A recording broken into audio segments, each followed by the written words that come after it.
What's going on, everyone? Scott here. Welcome back to the channel, and it's a sad day in the Bay Area as Klay Thompson officially moves on from the Golden State Warriors, signs with the Dallas Mavericks, technically a part of a 6-team trade that helped the Warriors net Buddy Hield and Kyle Anderson to help recoup some of the roster from losing everything that Klay Thompson brought to the Warriors organization for the last 13 years. Obviously, no one person or collective group of people is going to bring in what Klay Thompson was able to do for this Warriors organization for the last 13 years, and really since 2015, this dynasty that he is obviously one of the three big pillars of this dynasty even existing. Obviously him, Steph, and Draymond being the main foundational pieces that were still left, that were there for over a decade, and since 2015 when they won the first title.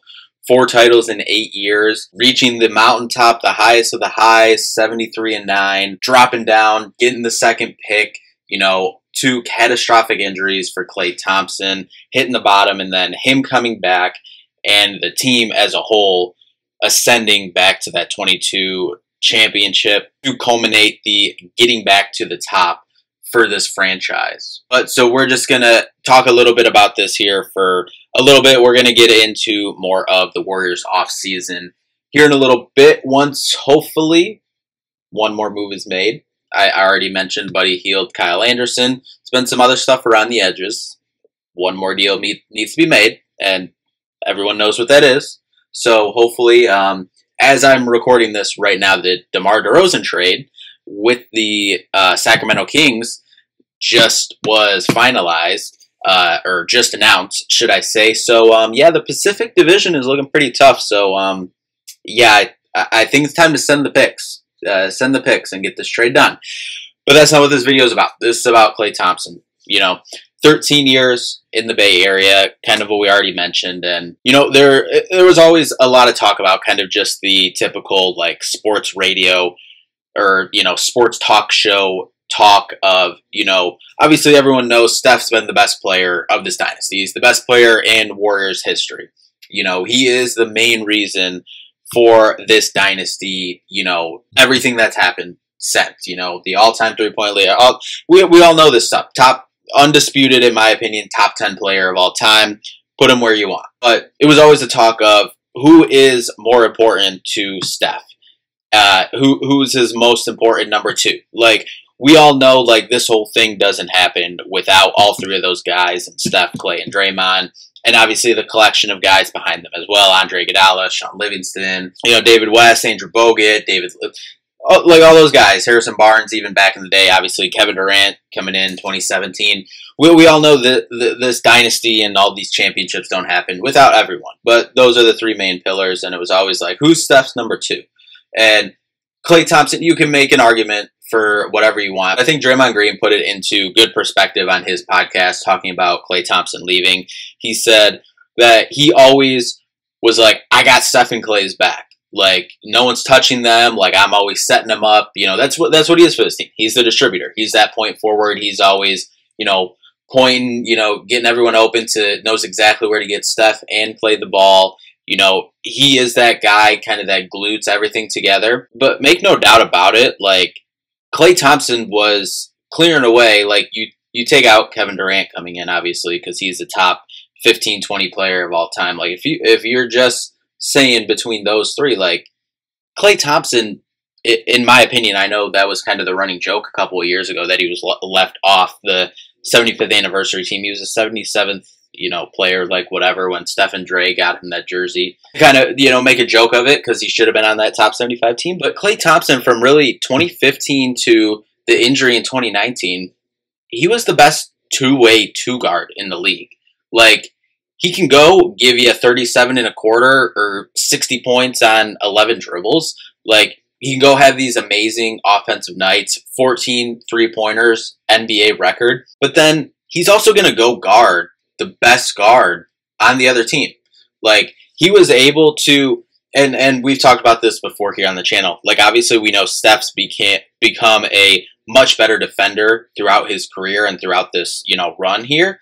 But Klay Thompson, especially early on, he covered up a lot of that stuff in the backcourt. Like, teams still tried to hunt Steph, but Klay was guarding the best guard on the other team. Like, those matchups against James Harden, Chris Paul, Russell Westbrook. Like, Klay was the guy going to get those dudes. Kyrie Irving in those finals matchups and, other matchups with the Cavs throughout the years. Like, Klay was the dude. So he's just that guy. He's one of the best, when healthy, two-way players at the two-guard position of all time, in my opinion, when you talk about two ways. So I think that's something of note, too. And, you can go through all of, Klay's incredible games. His 37-point quarter, his 14 threes in a game, his 60 points on 11 dribbles. Like, you can go through all these things with Klay Thompson. And, I'm going to get to my favorite Klay moment here before we wrap up. I just wanted to do this video talking about Klay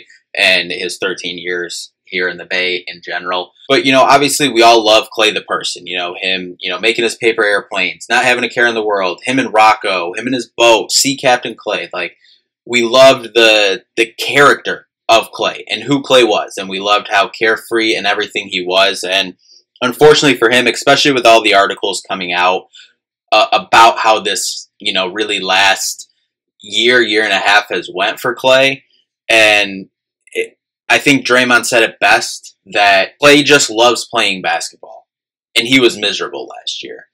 And that's just so, like, sad to see, especially for a franchise legend like Klay, for a Bay Area legend, to have to leave the team because of that. I'm sure I know probably everyone or anyone with knowledge of the situation or who has read any of the contract negotiation stuff that went on, it's, pretty clear and evident on the wall that, really both Klay and Draymond were kind of upset after the 22 title when the organization didn't prioritize extending their contracts, and they instead dropped huge extensions for Jordan Poole and Andrew Wiggins.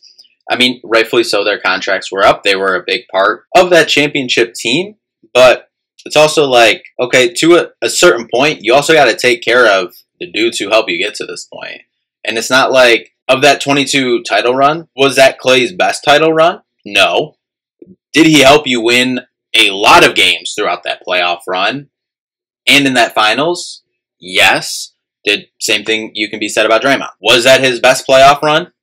No. Did he have some incredible moments? Yes. So they were upset about that, and obviously it just kind of worked out that Draymond's contract was up first, so they had to get that extension done last summer. And Draymond actually revealed in his podcast, The Draymond Green Show, that, he actually told Steph, Klay, and Steve, like, hey, I'm leaving. I'm going to Memphis, of all places, too. He was like, I'm leaving. I'm going. And then everything was able to get worked out. Just wasn't being able to be worked out with Klay. It sounds like it was just kind of, weighing on him all year, and that was probably part of some of the struggles he's had this season. And don't get me wrong, like, was this Klay's best year? He'll be the first to tell you no. But let's just look at this. Since coming back from injury, obviously you won't count the injured year where he played 32 games coming back in the 22 season where won the title, but in 22-23 last year, he played 69 games, averaged 22 a game, shot 41% from three. Solid. Like solid. It's like, okay, it's first, full year back of full basketball activity since 2018-2019. This year, he played in 77 games, so only missed 5 regular season games. He averaged 18 and shot 39% from three-point range. That's a career year for about 85% of this league. And the thing that made me so mad about this whole situation is so many people that just wrote him off and was like, oh, we just need to get rid of Klay. Klay's washed. Like, just because he had, like, some hiccups this season, and clearly the contract was weighing on him, like, this whole season, like, we're just going to write him off, especially a dude. Like, I know you can't just give someone, all this money, a max contract, just for what they've already done for you, because, I mean, it's just the fact of the matter is that, the NBA, it's a business. and it's what have you done for me lately? And that's not saying, we're not saying Klay should have got a max contract or anything, or at least I'm not saying that, because like, has his play been great where it was at the peak of his career? No. Is he still a really solid NBA player who, by the way, also helped you win 4 titles? Don't know if we mentioned that before. Yes. But it sounds like even the sticking point for a while seemed like for Klay that he wanted long-term security. He wanted 3+ years. The Warriors couldn't do it. It didn't even sound like there was an offer on the table from Golden State's side. We haven't heard anything from Golden State side, like, at least for sure. It seems like from all reports that there wasn't even an offer on the table from Golden State. And, you know, Klay was weighing on him all year, and then even kind of a last-ditch effort. Like, it was pretty much like the relationship was gone, you know, for a while, that he was going to be leaving. But even a last-ditch effort, you know, apparently like a month or so ago, like Klay's agent, like they threw out like, hey, just give us 2 years and, you know, just over 20 mil a year. And the Warriors apparently said, we just can't do that right now. That just makes no sense. He just got, I think, 3 for 50, like 3 for 50. So I get it from Klay's side. I really do. Like, just wanting a fresh start. And, you know, I know the Lakers was obviously another, you know, talking point for him, whether he would go there. That was rumored back 2018-19 when he was a free agent, and, you know, the Dubs gave him the max contract then. And that was also a sticking point too. Like, they already paid you and you didn't play for 2 years. And it's like, that's like he earned that contract prior to being injured. Like, this contract is earning what he's done since that contract and projecting where he can be the next handful of years. So that's why I don't understand. Even if you were playing hardball, like, I understand it's a business. You got to do it a little bit, but it's also Klay Thompson. He's, in my opinion, the second greatest shooter to ever play the sport, and you already have the first best shooter to ever play the sport.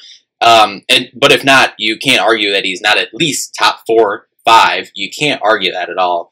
Like, I don't understand how you couldn't at least sign off on the 2 for 40. It doesn't make sense. I get the, you know, ascension of Brandon Pajemski, you know, and who knows if you're going to play Moses Moody. You know, he hasn't got a lot of, you know, swing so far in his career, but, you know, turning upwards. But specifically Brandon Pajemski here. And it sounds like for Klay, it wasn't even like roll, like how he got moved to the bench some towards in the second half of the season, you know, kind of a smaller role. It wasn't even really that for him. It was just, he's a guy, and I totally get it. He's a guy who, you know, wants to be respected. And, you know, if he doesn't feel respected, he's going to make it known that he doesn't. From all reports, you know, on this situation, that's how it sounds. And he felt disrespected. And then he also, the reason behind him not wanting to join the Lakers was supposedly he didn't want to trade one fishbowl for another. So clearly he felt like he was in a fishbowl in Golden State here. Felt like going to the Lakers was going to another fishbowl. And going to Dallas, he goes to a team that just went to the NBA Finals. And I think, you know, shooting is something that they struggled with a little bit and that they needed. You know, even if he fills into, obviously he'll be starting, you know, but even if you just replaced his minutes where Tim Hardaway Jr. got minutes last year, immediate upgrade for that team. Obviously, Tim Hardaway Jr. went out. They lost Derrick Jones Jr., but they still have a really good team. Obviously, they have Luka Doncic, who's a top 3 to 5 player in the league right now, and they still have Kyrie Irving as well. So, I mean, the spacing on that team is going to be incredible. And at worst, it's going to be fun to watch. And, you know, I'll say this before I get into my favorite Klay moment. I'm just happy, you know, hope he can get back to his, you know, happy-go-lucky self. And, you know, I don't know if there's many places he can launch his boat there in Dallas. I'm sure there's some lakes or, you know, something like that nearby, or he might just, I think he just got a new house in, you know, like LA. So maybe the boat will just, you know, travel down the California coast from the Bay Area and just be housed in LA at his new house. But we'll see. But I just, at the end of the day, just love Klay, everything he's obviously done for the organization, but just him as a person. Can't say enough about how incredible he is and how fun he is to watch, you know, when he gets hot. Watching him and Steph get hot, shooting the three-pointer and, you know, shooting the ball was incredible for 13 years here in Golden State, and 4 titles. Steve Kerr said it today at the USA basketball practice. Media availability today is like Klay's going to have his statue outside of Chase Center, and rightfully so. But I'll say this: I've mentioned it a couple times here. Can talk about all his incredible games: 37 and a quarter, 14 threes in a game, all that. Game 6 Klay, 60, 11 like all this stuff you can talk about for Klay Thompson, leading the league in 3-pointers just last year. You can talk about all that, but the moment of Klay Thompson's career that epitomized for me who Klay Thompson is and what he stood for was one of the more sadder moments and one of the sadder games in Golden State Warrior history, really, and really of this dynasty. And by saying that, I think everyone knows where I'm going. It's the 2019 Finals, Game 6 against Toronto. He was going off. He had already missed Game 4 in this series, was able to come back for Game 5 in Toronto. They send it back to Oracle. It's the last game, officially last game in Oracle. Need to win one more, send it to a Game 7, try to come back from down 3-1, and banged up team. Obviously, KD had already gone down, and Klay was having a game. He was going off, shooting the ball, getting to the basket, defending on the other end, even with, I believe it was a hamstring injury that he had, kind of tweaked a little earlier in this series, and he's out there just balling, and then everyone knows what happens. He goes down, gets injured, goes to the back. Word gets back, hey, if you don't shoot these free throws, you can't go back into the game. He's like, all right. Walks back out there, crowd on its feet, incredible. He goes out there, sinks the 2 free throws. Then he jogs back on defense, and they're going to, sit in the zone and let him play defense. And then DeMarcus Cousins ends up fouling. Let's get him out of the game.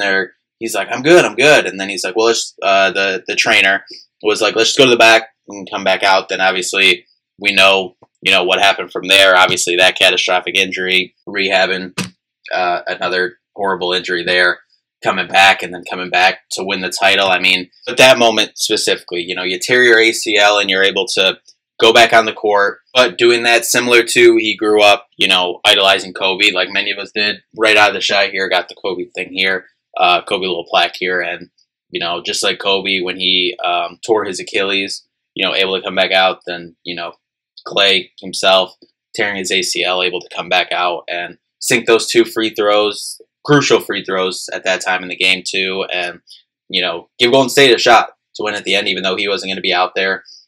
Gave the team a shot, just didn't get it done. But that's the moment that'll stick with me most from Klay's time here in Golden State. So I'll wrap it up. I know I was trying to keep that quick, went a little bit longer than I originally thought, but yeah, just talking about Klay, reminiscing about some of his incredible games here with Golden State. It's deserved, and Klay deserves to be happy at the end of the day. That's all that matters. But anyway, that'll do it for this video. Like I said, we'll be back to talk about more Golden State, Lakers stuff, free agency signings or lack thereof for Golden State, or for the Lakers, should I say. Thank you all so much for watching. See you in the next one. Peace out.